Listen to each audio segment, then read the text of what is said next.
ruled Egypt from 246 BCE to 222 BCE. He was 34 years of age when he came to the throne. Now this is the dynasty's high point during his time. He married Bernice II, who was the reigning queen of Sinica in Libya, and that was absorbed into the Ptolemaic Empire. Right from the word go, he's on the off. Year one, he declared war on the Seleucid Empire by invading Syria. So what he did was he left Egypt and he marched up the coast of the Phoenician coast into Syria, and along the way all the towns surrendered to him willfully. From Syria he then marched into Mesopotamia and captured the city of Babylon. Unfortunately for Ptolemy III, he had to retreat from Babylon and Mesopotamia and march back to Egypt because a revolt had broken out in Egypt. Just like so many elites, they channeled all their funds into warfare and neglected the people. There had been a failed inundation in Egypt, which meant lack of grain, and people started getting hungry. And when people start getting hungry, they enter into a revolt. Ptolemy III knew he was in big trouble. If you don't have the people on your side, you really are in big trouble. He forged an alliance with the priestly elites, and he passed a decree in 238 BCE. The decree dealt with various issues such as military campaigns, famine relief for the people, the Egyptian religion, government, and the upkeep of the temples. This decree was known as the Canopius Decree. The decree was written in the hieroglyphic script Demotic, which was the shorthand of hieroglyphs used in the government, and also in Greek.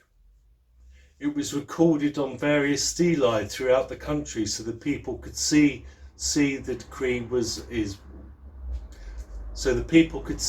decree was meaningful. The calendar was reformed by adding an extra day once every 4 years. The Ptolemaic rulers had two faces. One face in public was an Egyptianized Ptolemaic king. In private, they had their statues in the classic Hellenistic style. So what I mean by private is in the city of Alexandria and within the palace. Ptolemy I, when he ruled Egypt, realized that you need to be a benefactor of Amun. So the worship of Amun was essential for every Ptolemaic king, including Ptolemy III. The king was now the patron to the temples, just like he was in the 12th dynasty. Remember, they're not called kings anymore now, they're called pharaohs, which means great house, great ruler. It means more great ruler than the Nebtawi. The Nebtawi has sort of dropped away. That was for Egyptian kings. These are foreigners. Construction work was started on the Serapeum at Alexandria. A sacred lake was dug at the Temple of Montu at Medamud in Upper Egypt. A gateway to Ptolemy was constructed at Karnak near the Temple of Khonsu, and a brand new temple dedicated to Horus was started in Edfu. The great Library of Alexandria was supplemented with a second library called the Serapeum Temple. The temple was dedicated to the deity and protector of Alexandria, which was Serapis. Ptolemy continued the policy of promoting trade on the Red Sea. Ptolemy was a great patron of knowledge. He employed Eratosthenes as a librarian in Alexandria. The Eratosthenes was a scholar in mathematics, in poetry and inventions. He was the librarian. He went there as a junior and eventually became the chief librarian in 245 BCE. Now, what was the role of the library? Well, when ships came to Alexandria, all books or maps on the ships were taken to the library and copied. The copies were given back to the visiting ships and they kept the originals. What he was amassing was knowledge, and knowledge is power. The chief librarian at this time, what was he famous for? Well, he was the first to calculate the distance between the Earth and the Sun. He worked out that the Earth was spinning on an axis, and he knew that the world was round because he conducted experiments in Sudan to see that the landscape was falling away. So the Earth must be a sphere. Wow. 240 BCE. So the Greeks knew the world was round in 240 BCE. Wow. To summarise Ptolemy III, he had the Third Syrian War with the Seleucid Empire. He gained the territory of Phoenicia and Syria.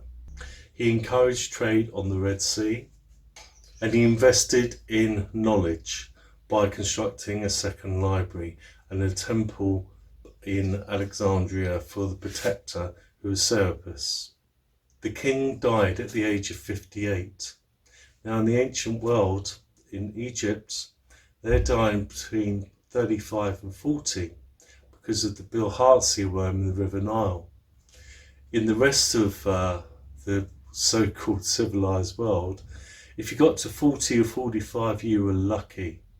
Elites, 50 plus. So 58 is quite a ripe old age for somebody in his position. He was succeeded by his son Ptolemy IV. Ptolemy IV, the son of Ptolemy III. He was born in 244 BCE and died in 204 BCE. Became king of Egypt in 221 BCE and ruled until his death. He was 23 years of age when he became king of Egypt. He died when he was 40, and he ruled Egypt for 17 years. Now, remember that bad behaviour I warned you about? Well, here it comes. He had his uncle killed. He had his younger brother scalded to death in a bath. Man, that's bad news. He poisoned his mother, and he married his sister, who became Arsinoe II.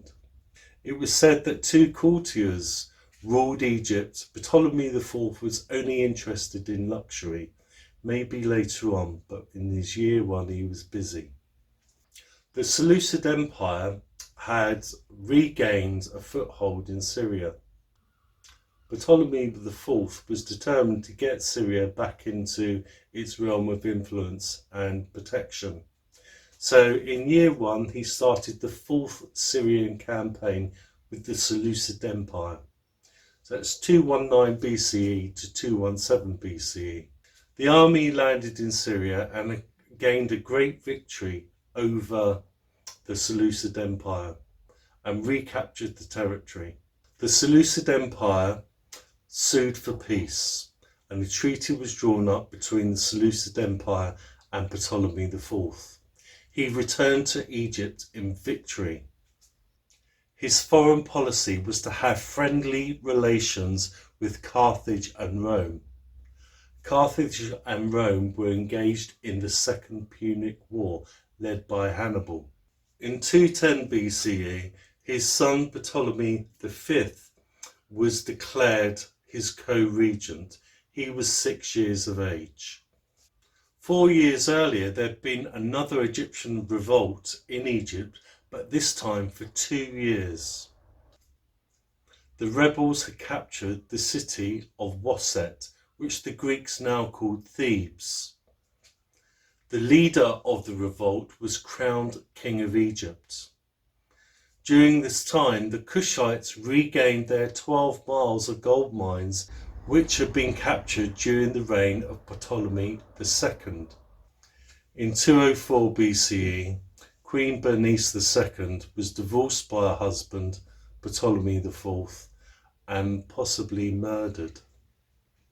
Ptolemy IV died in unclear circumstances.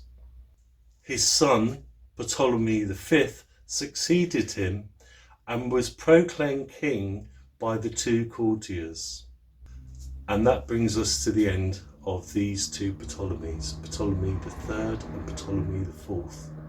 The highlight really is Ptolemy III. Everything from now goes downhill. If you like this video, press your subscribe button, thumbs up, and I'll see you real soon. Bye for now.